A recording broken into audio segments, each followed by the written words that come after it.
सुंदर स्थान बनाया, वहाँ दोनों शिव तथा शिवा अर्थात काल रूपी ब्रह्म तथा दुर्गा पति पत्नी रूप में निवास करने लगे। भगवान विष्णु इनकी ही संतान है।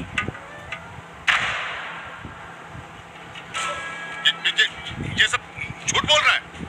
और ये सब छोड़, तू ये बता तू कौन है, किस जाति का है, गुरु कौन है तेरा? ये तो जुलाहा है, नीमा नीरू का पुत्र है। हे ब्राह्मण, मेरे गुरु भी वही है जो आपके गुरु हैं। अच्छा, तुझे पता भी है मेरे गुरुदेव कौन है? मेरे गुरुदेव स्वामी श्री श्री 1008 स्वामी रामानंद जी महाराज हैं। जी पंडित जी, मेरे गुरुजी भी स्वामी रामानंद जी ही है। झूठ, सरासर झूठ। देखो भाइयों, ये जुलाहा सरेआम झूठ बोल रहा है। मेरे गुरुजी तेरे जैसे अछूत के दर्शन भी नहीं करते। शिष्य बनाना तो बहुत दूर की बात है। कल सुबह तुझे गुरुजी के समक्ष पेश करूंगा। दूध का दूध, पानी का पानी हो जाएगा। गुरुदेव तुम्हें स्वयं दंड देंगे। मेरे गुरु का नाम मिट्टी में मिलाता है। तुम भी आना भाइयों, देखना अपनी आंखों से। इस कबीर जुलाहे का झूठ कल सबके सामने आ जाएगा। हम सब आएंगे, हम सब आएंगे।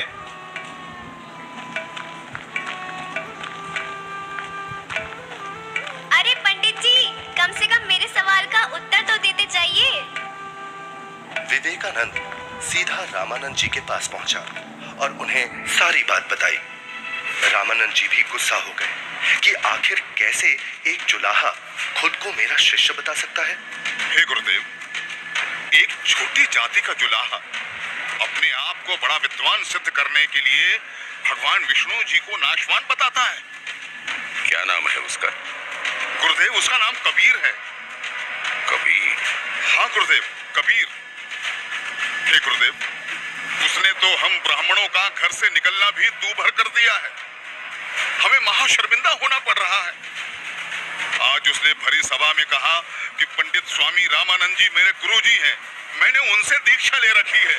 झूठा है वो, सरासर कपटी है वो जुलाहा। वो कैसे मुझे अपना गुरु बताता है? उसको कल लेकर आओ मेरे सामने, और उन सभी को भी बुला लेना जिनके सामने उस तुच्छ जुलाहे ने तेरी बेइज्जती की है। कल सभी के समक्ष उसके झूठ का पर्दाफाश करूंगा।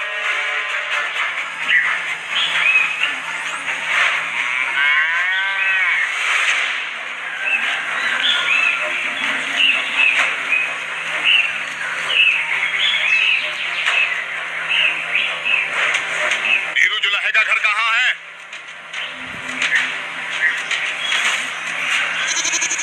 नीरू, नीरू सुनो, नीरू, नीरू। क्या हुआ भाई? बड़े परेशान दिख रहे हो। विवेकानंद अपने साथियों के साथ कबीर को पकड़ने आ रहा है। आपका घर पूछ रहा है। हाँ, लगता है कबीर ने इनको कुछ कहा है। इसे समझाओ, इनसे पंगा ना ले। क्या? कौन आ रहा है? हमें हमारे कबीर के लिए कौन आ रहा है? कौन पकड़ेगा नीमा मुझे? और नीरू डर जाते हैं और कबीर को झोपड़ी के पीछे ले जाकर कंबल से उड़ाकर छुपा देते हैं। तभी विवेकानंद वहां पहुंच जाता है। कहाँ है वो दंड वाला कबीर? कल उसने भरी सभा में मेरे गुरुदेव का अपमान किया है। आज सबके सामने गुरुजी उसकी पिटाई करेंगे। हे ब्राह्मण जी, क्या बात है? इतना क्रोधित मत होइए। हमारा कबीर किसी का अपमान कर ही नहीं सकता। न जाने क्यों आप हमारे कबीर के पीछे पड़े हैं। मेरा कबीर यहाँ नहीं है। अच्छा, अभी पता चल जाएगा। तोड़ डालो इसकी झोपड़ी को और ढूंढ कर निकालो उस अथर्वी कबीर को। रुक जाइए,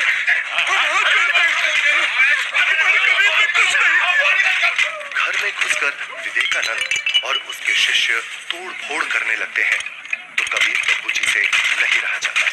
वो सामने आ जाते हैं। हे विवेकानंद ब्राह्मण, मैं यहाँ हूँ, झोपड़ी के पीछे। झोपड़ी के पीछे? पकड़ो उसे! विवेकानंद उन्हें बंदी बना लेता है। फिर जब नीमा और नीरू कबीर प्रभु को बचाने की कोशिश करते हैं तो विवेकानंद उन्हें धक्का मारता है और हिंसा करते हुए कबीर प्रभु को रामानंद जी के पास ले जाता है। विवेकानंद और साथ आए शिष्य बालक को छुड़ाने के लिए बीच में आए नीरू और नीमा के ऊपर भी हाथ उठाते हैं।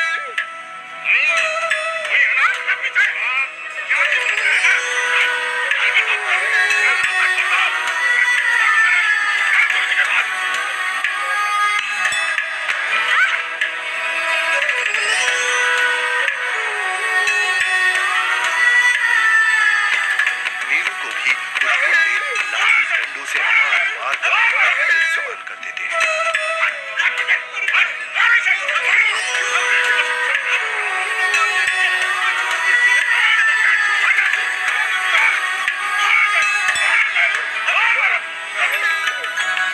साच कहू जग मारही या झूठ कही ना जाई हो, साच न पूरा पावते ये झूठे जगपति आई हो।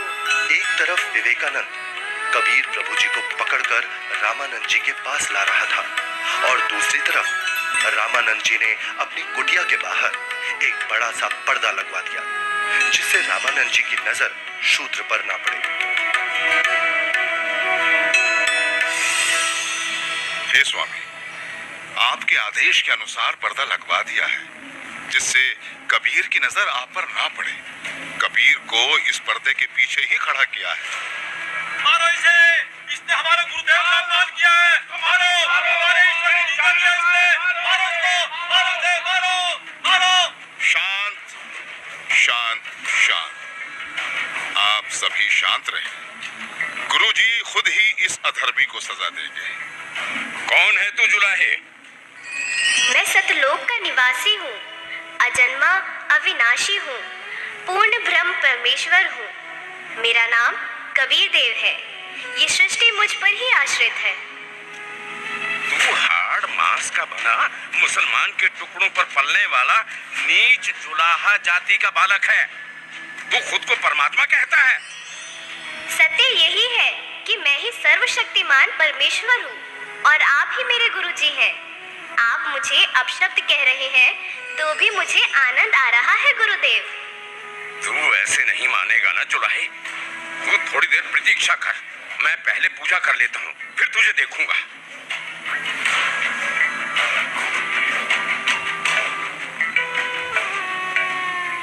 कहीं ये बालक सच में तो भगवान नहीं है, क्योंकि भगवान तो किसी भी रूप में कहीं भी आ सकते हैं।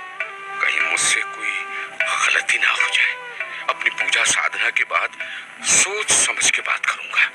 104 वर्ष के रामानंद जो कि सालों से ध्यान कर रहे थे, वो ध्यान करते हुए ही ध्यान में ही भगवान की काल्पनिक छवि बनाते और उनकी पूजा करते। लेकिन उस दिन ध्यान में कुछ अलग हुआ। स्वामी जी कल्पना में खड़े होते हैं और श्रद्धा से नंगे पैरों जाकर गंगा से जल लेकर आए और ठाकुर जी के वस्त्र उतारे, फिर स्नान करवाया तथा नए वस्त्र पहना दिए, तिलक लगाया और भगवान के सर पर मुकुट रख दिया।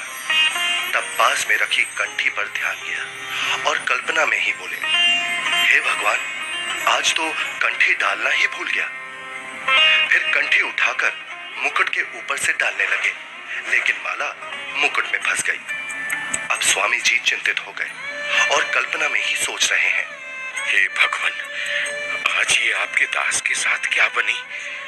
यदि कंठी नहीं डाली तो पूजा अधूरी रह जाएगी और अब यदि मुकुट उतार दिया तो पूजा खंडित हो जाएगी। आज से पहले ऐसी गलती कभी नहीं बनी थी। हे प्रभु, आज क्या गलती बन गई मुझ पापी से? आज का तो मेरा सारा दिन ही व्यर्थ गया। जब स्वामी जी मन ही मन में व्याकुल हो रहे थे और अपने आप को कोस रहे थे, तब परमेश्वर कबीर साहिब जी पर्दे के पीछे से बोले, हे स्वामी जी, चिंता मत कीजिए, इस माला की गांठ खोल दीजिए और फिर ठाकुर जी के गले में डालकर इस माला को बांध दीजिए, फिर आपको मुकुट उतारना नहीं पड़ेगा। स्वामी रामानंद जी ने जब कबीर साहिब जी की पर्दे के पीछे से आवाज सुनी तो उन्हें एकदम झटका सा लगा आंखें खोलकर चौंक जाते हैं और मन ही मन विचार करते हैं कि हे भगवान, ये क्या? यहाँ ना तो कोई मूर्ति है और ना कोई माला। मैं तो काल्पनिक पूजा कर रहा था और मेरे मन में चल रही इस काल्पनिक क्रिया को बालक नहीं हो सकता। मेरे इस भजन क्रिया को तो केवल भगवान ही जान सकता है। ये तो साक्षात भगवान है। आपने तो मेरे मन की बात बता दी। आप तो स्वयं भगवान आए हो। आप कोई साधारण बालक नहीं हो। हाँ, आप कोई साधारण बालक नहीं हो। फिर स्वामी जी को महसूस हुआ कि बालक कबीर के शरीर में कहीं हड्डियां तो महसूस हो ही नहीं रही। तभी वो बालक कबीर को सीने से हटाकर उनके हाथ पैर यानी शरीर को दबा दबा कर देखने लगे। हे भगवान, आपका शरीर तो बहुत कोमल है, जैसे रुई हो। आपके शरीर की तुलना में मेरा तो पत्थर जैसा शरीर है। क्या कर रहे हैं? स्वामी जी ने छूट को करे लगा। क्या कर रहे हैं स्वामी जी? लगता है कि बुढ़ापे में गुरुजी का दिमाग हिल गया है, जो शूद्र को गले से लगा लिया। हे भगवान, अगर आपकी आज्ञा हो तो मेरी कुछ शंका है। कैसी शंका गुरुदेव? हे भगवान, एक बात समझ नहीं आई। आपने झूठ क्यों बोला? कैसा झूठ स्वामी जी? आप कह रहे थे कि आपने मुझसे उपदेश ले रखा है, लेकिन मैंने तो आपको कभी नाम दीक्षा नहीं दी।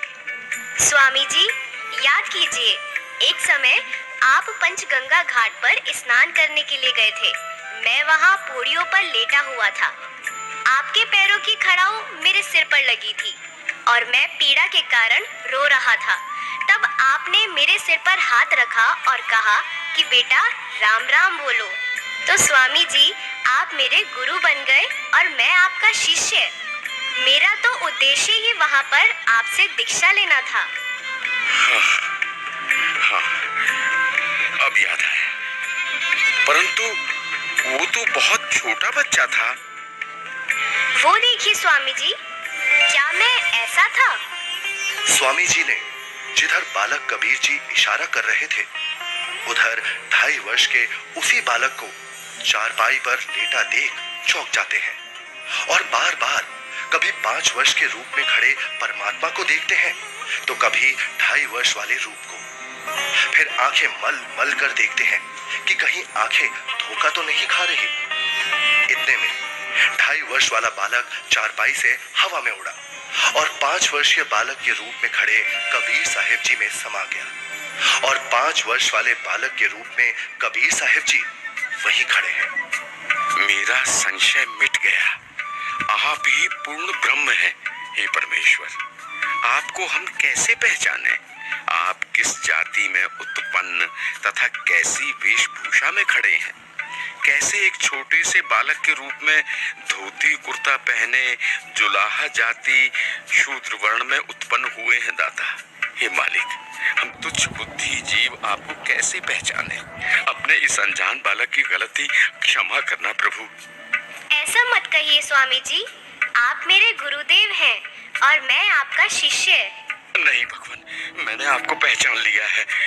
भगवान, आपके बच्चे की कुछ और शंकाएं हैं जिनका निवारण चाहता हूँ, यदि आपकी आज्ञा हो तो। हाँ स्वामी जी, बोलो, आपकी क्या शंकाएं हैं?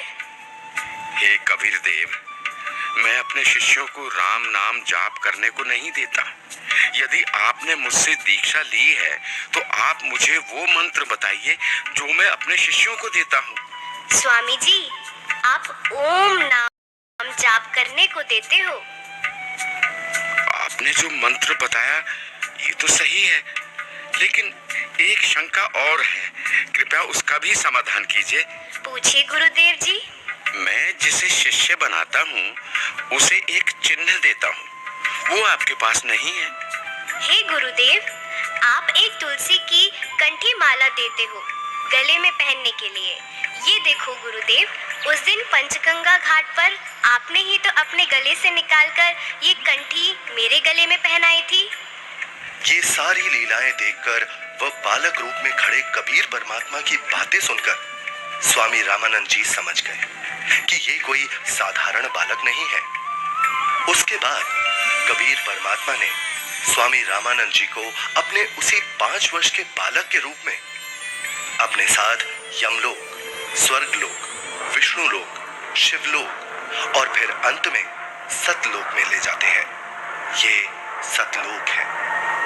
सतलोक में नूरी आत्माएं घूमती हुई, सफेद वृक्ष, सफेद फल, फूल, महल, दूधों की नदियां दिखती हैं, हीरे मोतियों के चमकीले पहाड़, सफेद वस्त्रों में मोतियों की माला पहने आत्माएं सतलोक में घूमती हुई। फिर वो दोनों एक बड़े से गुंबद नुमा महल के अंदर सतलोक में भगवान के पास पहुंच जाते हैं। सतलोक में पूर्ण परमात्मा कबीर जी एक गुंबद में एक ऊंचे सिंहासन पर विराजमान दिखते हैं।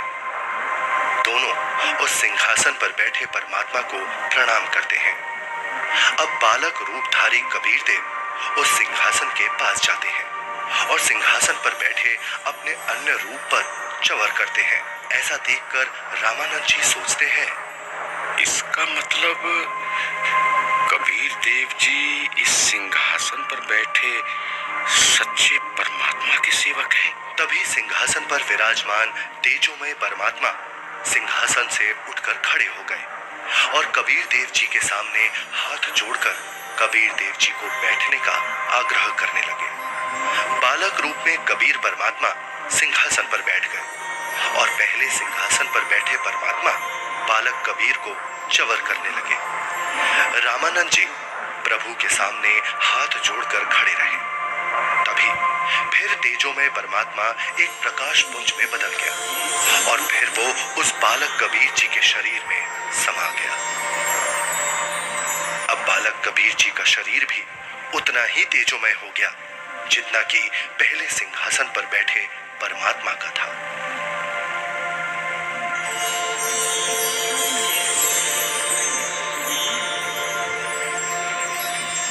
बोलत रामानंद जी सुनो कबीर करतारे, गरीबदास सब रूप में तू ही बोलनहार। दो ठोर है एक तू बया एक से दो, गरीबदास हम कारणे तुम आए हो मगजो। तुम साहेब तुम संत हो और तुम सतगुरु तुम हंस, गरीबदास तुम रूप बिना और न दूजा अंश। हे परमात्मा, आप जी स्वयं ही दोनों स्थानों पर लीला कर रहे हो। आप ही निज ब्रह्म, पूर्ण ब्रह्म हो। तीनों लोकों में प्रवेश करके सबका धारण पोषण करते हो। मैंने आपका वो सनातन परम धाम आंखों देख लिया है। आप ही परमेश्वर हो, आप ही सतगुरु तथा आप ही तत्वदर्शी संत हो और आप ही हंस अर्थात अच्छे बुरे को भिन्न भिन्न करने वाले सच्चे भक्त भी हो। मैं आपका भक्त, आप मेरे गुरु जी। स्वामी जी, आप मेरे गुरुजी ही बने रहो। मैं आपका शिष्य हूँ। ये गुरु परंपरा बनाए रखने के लिए अति आवश्यक है, नहीं तो भविष्य में संत भक्त कहा करेंगे कि गुरु बनाने की कोई आवश्यकता नहीं है। कबीर ने कौन सा गुरु बनाया था? इसलिए स्वामी जी, संसार की दृष्टि में आप मेरे गुरुजी की भूमिका कीजिए तथा वास्तव में जो साधना की विधि मैं बताऊं, आप वैसे भक्ति कीजिए। ठीक है परमात्मा, जैसी आपकी आज्ञा। इस प्रकार परमेश्वर कबीर जी ने 5 वर्ष की आयु में ही 104 वर्ष के ब्राह्मण को तत्व ज्ञान से परिचित कराया और गुरु परंपरा को बनाए रखने के लिए कबीर साहिब जी ने स्वामी रामानंद जी को अपना गुरु बनाया। यह अनमोल ज्ञान जगत गुरु तत्वदर्शी संत रामपाल जी महाराज के सत्संग प्रवचनों से संग्रह किया गया है। संपूर्ण आध्यात्मिक ज्ञान प्राप्त करने के लिए अवश्य सुनिए जगत गुरु तत्वदर्शी संत रामपाल जी महाराज जी मंगल प्रवचन।